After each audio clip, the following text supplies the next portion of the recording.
Servus, Glück auf und herzlich willkommen zum FC Bayern Talk, zum 3. Spieltag. Ja, wird diesmal ein bisschen kürzer sein, weil ich von dem Spiel leider nichts gesehen habe. Der auf Hochzeit meiner Schwester war. Aber nichtsdestotrotz möchte ich irgendwie jetzt hier noch ein paar Minuten ein bisschen was zu sagen. Viel kann ich nicht zu sagen, wie gesagt, ich habe nichts gesehen.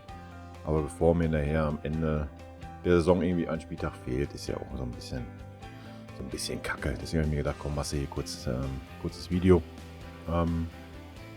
Ja, Ergebnis standardgemäß. Wo es nach 30 Minuten 0:1 stand, was ich natürlich auf dem Handy per Live-Ticker so ein bisschen verfolgt habe, war natürlich die Laune nicht ganz so gut, ne? Aber 6:1 spricht ja dann noch eine deutliche Sprache. Wir können auch einen kleinen Blick auf die Statistiken schmeißen. Wie wir es immer machen. Also 6:1, klar. Tore, Pavard, Alaba, Perisic. Coman, Lewandowski, Davis. Ich kann ein bisschen runterscrollen, dass ihr auch hier die allgemeinen seht. Ja. Ich sag mal, standesgemäßes Heimspiel von meinem Club. 18:7 Schüsse, 10:4 Schüsse aufs Tor, 11:1 Ecken, 21:4 Flanken. Spricht eine klare Sprache. Zweikämpfe waren wir ein bisschen schlechter. Normalerweise sind wir da auch vorne. Okay, Fouls ist ausgeglichen und Ballbesitz, ja, 2/3 bei uns. Ist jetzt nicht wirklich überraschend, ist eher noch ein bisschen wenig. Ansonsten, ja, Schüsse insgesamt, Lewandowski 6. Nur ein Tor ist da ein bisschen schwach, wo? Perisic 2, Alaba 2, wie ihr seht, ja, Torschuss, Vorlagen. Müller 3, hat mich ein bisschen überrascht, weil er nur irgendwie 20 Minuten auf dem Platz war. Coman 3 ist, ja, kann man erwarten. Und Thiago 1. Gewonnene Zweikämpfe, ist auch zu erwarten aus unserer Sicht. Also Hernandez 8, Süle 7. Lever 6 ist ein, ja, herausragender Wert, würde ich sagen, als Stürmer. Ballkontakte 111 Hernandez, 109 Süle, 99 Alaba. Also unsere erste Aufbaureihe, quasi unsere Abwehrreihe. Wenn man dann sieht, bei Mainz hat der meiste hier 55, 54. Also, wie gesagt, eine klare Sprache, was das Spiel angeht. Gefoult worden, ja, interessiert nicht wirklich jemanden. Ich kann auch noch mal ganz kurz gucken. Also Müller 68. kam.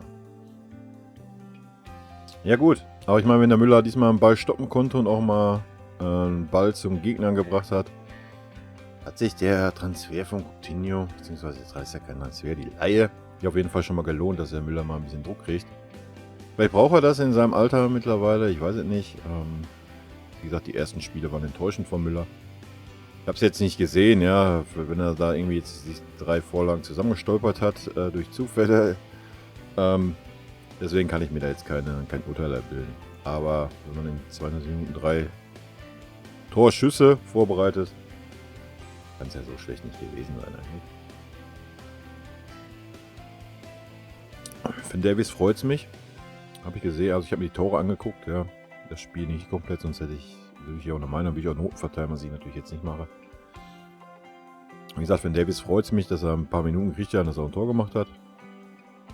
Ja, Q-Song oder wie man ihn noch immer ausspricht, hätte ich gerne mal gesehen, aber 12 Minuten ist jetzt auch keine große Aussage, ne? Aber wie gesagt, Noten schenke ich mir diesmal. Können ja mal einen kleinen Blick auf die. Och, das sind doch wo sind denn die Dortmunder hin? Was ist da passiert, Leute, am Wochenende? Gibt's doch gar nicht. Ja, Leipzig vor uns. Nächstes Spiel ist gegen Leipzig. Waren bisher immer eigentlich Spiele auf Augenhöhe. Und immer sehr interessante Spiele. Von daher bin ich gespannt. Jetzt ist ja erstmal Länderspielpause. Super nervig. Aber ist nun mal so. Und dann das Spiel gegen Leipzig. Hoffen wir mal, dass bei uns alle fit bleiben, dass sich keiner verletzt bei den Nationalmannschaften. Und dann werdet ihr nach dem Leipzig-Spiel auch wieder eine ausführliche Meinung und auch Noten.